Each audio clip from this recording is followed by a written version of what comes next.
안녕하세요. 김다넬입니다. 제가 제2한국전쟁이 일어난다는 것을 아마 10여 년 전에 본 것 같습니다. 그렇게 제2한국전쟁이 일어난다는 것을 보고요. 외친지도 벌써 제가 10년이 넘은 것 같네요.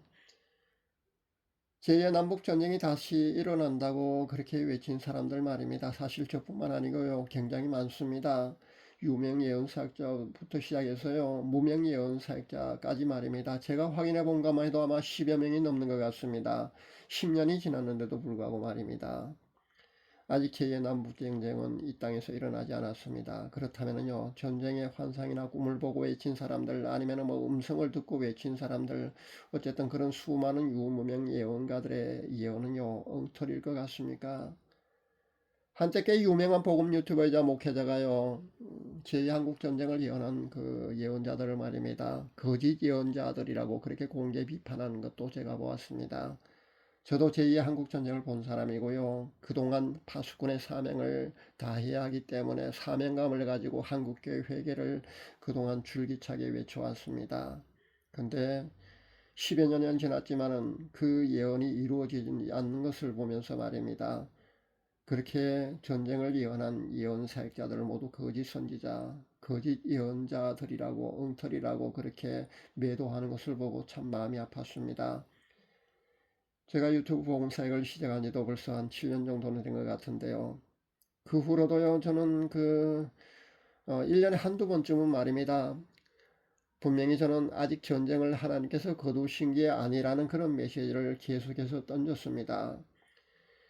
제가 던진 이 외침 말입니다. 일관된 이 외침이 아직도 여전히 유효하냐고 제게 만약에 여러분이 질문을 해온다면요. 전 여전히 유효하다고, 아직 하나님께서는요, 이 땅에서 전쟁을 거두신 게 아니라고 저는 분명히 말씀드립니다. 하나님께서는요, 전쟁을 허락하실 때 말입니다. 그 전쟁이 일어날 수밖에 없는 그런 필요 충족 요건을 갖출 때까지 실행하시지 않으십니다. 그러니까 전쟁이란 큰 재앙이 일어날 수밖에 없는 그런 원인이 첫째 있어야 합니다. 그리고 그 원인이 충족되어야만이 하나님께서는요, 전쟁을 허락하십니다. 그래서 전쟁이 발발하는 겁니다.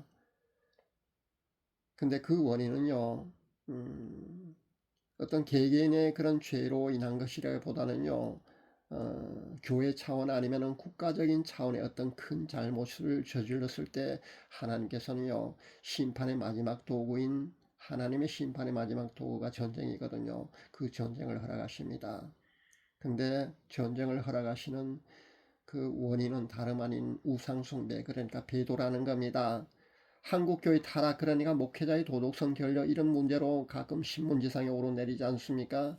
우리가 믿었던 어떤 뭐 유명한 그 목회자의 어떤 도덕성 결여라든가 이런 문제가 신문지상 아니면 유튜브 그런 방송을 통해서 많이 보도되고 우리가 많이 실망을 하고요. 사회적 지탄을 받기도 하는데요. 이런 개개인의 사유로 인한 것이라기보다는 말입니다. 전쟁의 직접적인 원인은요, 한국교회의 배도, 즉 우상숭배라고 여러분이 보셔야 합니다. 현재 한국교회 99%가 배도에 직간접적으로 가담되어 있다고 여러분 보셔야 합니다. 이렇게 외치는 사람도 아마 거의 없을 줄 압니다. 그러니까 1%만이요, 그나마 배도로부터 자유롭고요. 99%는요, 한국교회 99%는 말입니다. 배도에 가담되어 있습니다. 심화보 목사님이 세운 교단 소속 500여 교회하고요. 그리고 군소교단에 아마 몇 개 정도는 아마 있다고 볼 수 있고요. 그 다음에 개별 교회 몇몇 개를 제외한다면요. 한국 교회는 모두가 배도에 속해 있다고 봐도 과언이 아닙니다. 이 문제를 회개하지 않고는요, 이 땅에서 제2의 한국 전쟁은 불가피하다고 저는 그런 진단을 내립니다. 그러니까 전쟁의 원인이요, 개개인의 그런 죄의 차원이 아니고요, 한국 교회의 차원, 그러니까 더 나아가서는요, 국가적 차원의 죄라는 것을 우리는 잊지 말아야 합니다. 그럼 왜 10여 년이나 지났는데도 불구하고 아직 전쟁이 일어나지 않았느냐, 그런 질문을 아마 여러분이 하실 줄 압니다. 10년이 훨씬 지났습니다. 제가 본 것만 해도 벌써 10년이 지났거든요. 근데 왜 아직 이 땅에서 전쟁이 일어나지 않을까요? 어떤 사람은 제게 아마 당신이 잘못 본 거 아니냐? 당신 자의식에서 어떤 그런 환상을 본 게 아니냐? 뭐 그런 질문을 할 수도 있을 줄 압니다. 그런 의심도 아마 해볼 수 있을 줄 압니다. 근데 여러분 이걸 아시기 바랍니다. 하나님께서는요, 오래 참으시는 분이시고요, 회개하고 돌이키시기를 원하십니다. 우리에게요, 회개하고 돌이키기를 원하신다는 겁니다. 그렇기 때문에 오래 참으심으로 이 땅에서 아직 전쟁이 일어나지 않고 있다고 여러분 봐야 합니다. 그리고 이 나라를 위해서요, 눈물로 기도하는 무명의 중보기도 용사들이, 그런 의인들이 말입니다. 아직은 이 땅 곳곳에 말입니다. 숨어서 그렇게 눈물로 이 땅을 위해서 기도하는 그런 하나님의 신실한 사람들이 말입니다. 그런 기도 용사들이 이 땅에 여럿 있습니다. 그분들의 중보 기도 덕분에요, 전쟁이 계속해서 유보되어 왔다고 여러분 보셔야 합니다. 그러나 하나님의 오래 참으심은요, 분명히 한계가 있습니다. 그리고 그 시기가 분명히 있습니다. 한국교회 회개가 만약에 계속해서 일어나지 않는다면요, 조만간 우리는요, 땅을 치고 애곡해야만 하는 그런 일이 이 땅에서 일어날 수밖에 없어 보입니다. 최근에 무명의 예언가가 이렇게 예언한 것을 제가 보았습니다. 하나님께서 말입니다.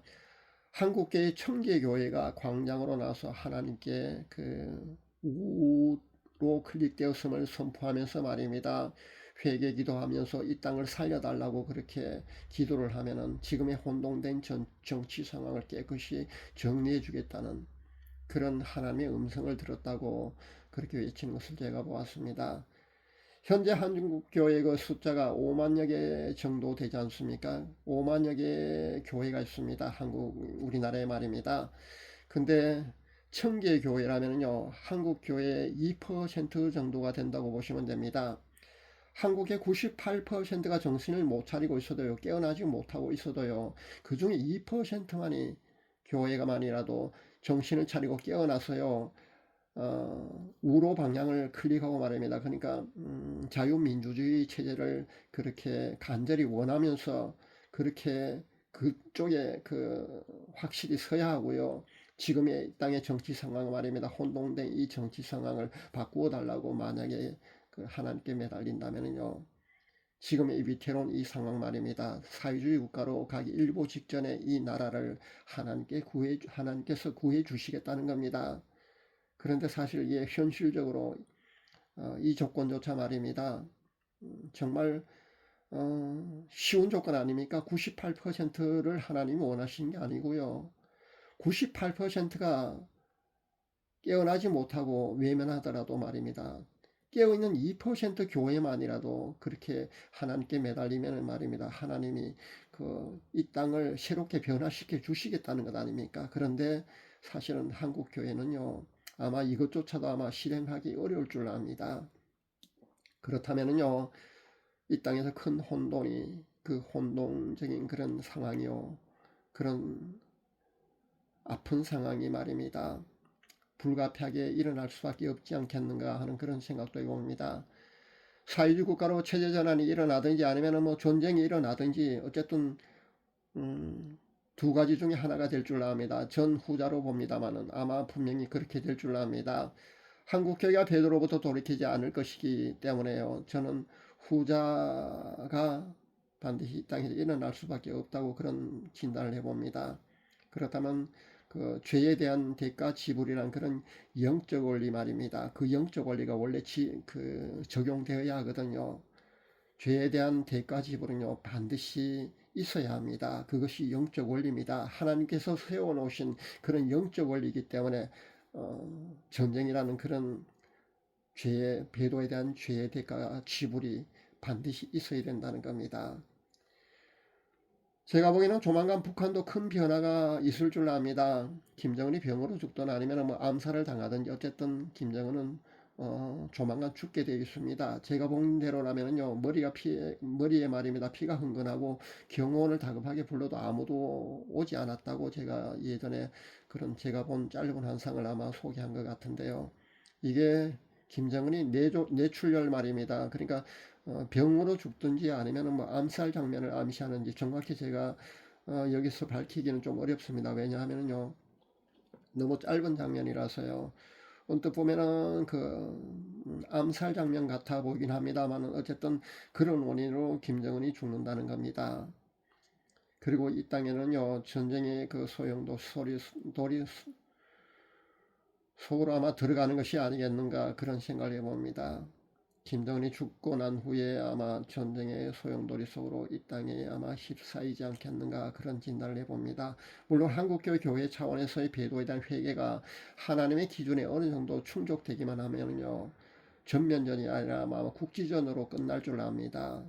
그 정도로 아마 피해가 아주 경감된 상태에서 아마 모든 것이 정리될 줄 압니다. 그러나 우리의 그 배도에 대한 회개가 하나님의 기준에 턱없이 만약에 부족하다면요 지금과 같은 그런 상황이 계속해서 일어날 수밖에 없다면요 배도에 대한 회개의 돌이킴이 더 이상 없다면 말입니다.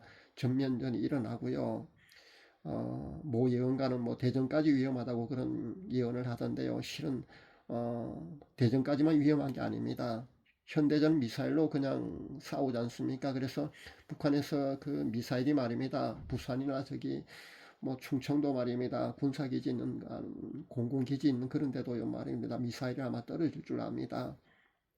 그러니까 남쪽이라도 해서요 전쟁이 발발하게 되면 말입니다. 국제전이 아니라 그 전면전이 일어나게 되면 안심할 수 없다는 겁니다. 지금과 같은 상황이라면 말입니다. 전면적이 일어나고 전면전이 일어날 수밖에 없다고 저는 봅니다. 제가 본 대로 말입니다. 북한이 더 큰 피해를 입고요. 우리나라는 좀 덜 피해를 입는 것이 아닌가 저는 그런 생각을 해봅니다. 저는 거기까지 보았거든요. 그리고 통일이 됩니다. 제가 본 대로라면 그렇게 통일이 됩니다. 그러나 제2한국전쟁은요 일어나지 말아야 합니다. 당연히 일어나지 말아야 합니다. 제가 10여 년 전부터 그 전쟁의 환상을 보고 전쟁이 일어나니까 한국교회는 베드로부터 회개해야 된다고 우상 숭배로부터 돌이켜야 한다고 그렇게 줄기차게 외치고 그렇게 회개를 촉구해 왔지만요. 사실 제2한국전쟁은 일어나지 말아야 합니다. 제가 본 게 말입니다. 요나의 외침 같은 그런 외침이 되어야 합니다. 요나가 거짓 선지자라고 그런 조롱과 그런 핍박도 받았지만요. 저도 그런 핍박 정도는 받을 각오가 되어 있습니다. 저보고 거짓 선지자라고 그런 꼬리 펴고 따라다닌다고 해도 사실 한국전쟁이 일어나지 말아야 합니다. 제가 본 대로 한국전쟁이 일어나면 되지 않습니다. 그러니까 제가 본 것이 틀려야 된다는 겁니다. 그래도 저는 틀리기를 바라고요. 그렇게 기도하고 있습니다. 한국계 회개와 돌이킴이 부디 하나님 마음에 들어서 말입니다. 전쟁 없이 남북이 통일되었으면 참 좋겠습니다. 여러분도 끝까지 그렇게 포기하지 마시고 말입니다. 그렇게 기도해 줄 수 있기를 바랍니다. 지금 이 정권이 들어선데요. 문정권 때와 똑같이 말입니다. 국가 안보의 위험성이 곳곳에서 감지되고 있습니다. 여러분도 잘 아시다시피 말입니다. 현대전은요. 러시아 우크라이나 전쟁 때 보면은요. 현대전은요. 드론을 활용한 그런 공격과 전술이 가장 효과적입니다. 그것으로 굉장한 효과를 일으키고 있지 않습니까? 가성비로 따졌을 때 말입니다. 그런데도 불구하고 말입니다. 지금 이 정권은요. 드론 부대 그 사령부를요. 해체하고 있습니다. 이미 문정권 때 그 국방안보 분야에서의 그 전력 약화가 굉장했습니다. 몇 개 사단이 그 핵심 전력이 다 사라졌지 않습니까? 다 없애버렸습니다. 근데 현재 이 정권도요. 스스로 무장 해제하고 있습니다. 그러니까 국가적 자해 행위를 서슴지 않고 있다고 봐야 합니다. 지금 현재 이 정권이 그러고 있습니다. 최근에 국방비 심지어 현 군인들의 식비나 난방비까지 지불하지 않았지 않습니까? 1조 8천억이나요. 그런 행위로 군의 사기를 꺾고요. 스스로 무장해제하는 그런 작태를 현재 정권이 정권 차원에서 그렇게 행하고 있습니다. 이런 것을 보면서 말입니다. 우리는 더욱더 눈물로 하나님께 이 나라를 긍휼히 여겨 주시기만을 간절히 기도해야 될 줄 압니다. 만약에요. 조만간 그러니까 1, 2년 안에 이런 상황에서 전쟁이 터지면요. 피해는 더 커질 수밖에 없거든요. 그래서 기도를 많이 해야 된다는 겁니다. 여러분 하인리 법칙 여러분 알고 계실 줄 압니다. 1대 29대 300이라는 법칙 말입니다. 그러니까 어떤 대형 사고가 일어나기 전에요. 같은 원인으로 수십 차례 경미한 사고가 일어나고요. 수백 번의 징후가 나타나는 그런 법칙이 바로 하인리 법칙입니다. 이 하인리 법칙이요. 현재 이 땅에서요. 몇 년 전부터 그렇게 계속해서 일어나고 있다고 여러분 보셔야 합니다. 깨어있는 사람들은요. 이것을요. 알고 있거든요. 여러분 깨어날 수 있기를 바랍니다. 결국 말입니다. 전쟁의 위협 증가이든 아니면 혼란한 이날의 정치 상황이든요. 그 원인은요. 남 탓할 필요 없습니다. 우리 한국 교회 탓입니다. 하나님 앞에 이 한국 교회가요. 바로 서 있지 못했기 때문이라는 것을 우리는 알아야 된다는 겁니다. 해결책도 아주 단순합니다. 한국 교회가 하나님 앞에 회개하고 돌이키기만 한다면요. 하나님께서는요. 언제든지 말입니다. 전쟁을 거두어 주시고요. 혼란한 이 정치 상황도요. 바로잡아 주신다는 겁니다. 그런데 문제는요. 한국 교회가 단 2% 청계교회 정도로만이라도요. 하나님 앞에 그렇게 매달리면서요. 그렇게 기도하지 않는다는 겁니다. 그조차요. 실행되기 어렵다는 데 있습니다. 그러면은요. 모든 것이 나타날 수밖에 없지 않겠는가 그런 생각을 해봅니다. 해결책 그 단순한 해결책조차 말입니다. 그 단순한 그 영적 원리를 한국 교회가 말입니다. 몰라서 현재 이러고 있겠습니까? 아닙니다. 다 알고 있습니다. 그러나 영적으로 말입니다. 베드로 영적인 눈이 어두워져 있는 한국 교회가 깨닫지 못하고 있기 때문에 이런 방법을요. 예언가가 하나님께 직접 받은 예언조차 무시하고 아무도 따르지 않는 겁니다. 결국 한국교회가 말입니다. 하나님과 바로 서기만 한다면요. 이 나라도 바로 설 수 있다는 겁니다. 그렇지 않으면요. 이 나라는요. 조만간 큰 혼돈의 상황, 비극적인 역사가 한 번 더 이 땅에서 되풀이될 수밖에 없을 것입니다. 무엇보다도 이 나라를 위해서요. 예레미야의 심장을 품고 기도하는 전국에 흩어져 있는 많은 기도 용사들이 일어나야 되겠고요. 이 한국교회를 위해서 이 나라를 위해서 눈물의 기도를 해야 될 때가 바로 지금이 아닌가 저는 그런 생각을 합니다. 기도 많이 하실 수 있기를 바랍니다. 감사합니다.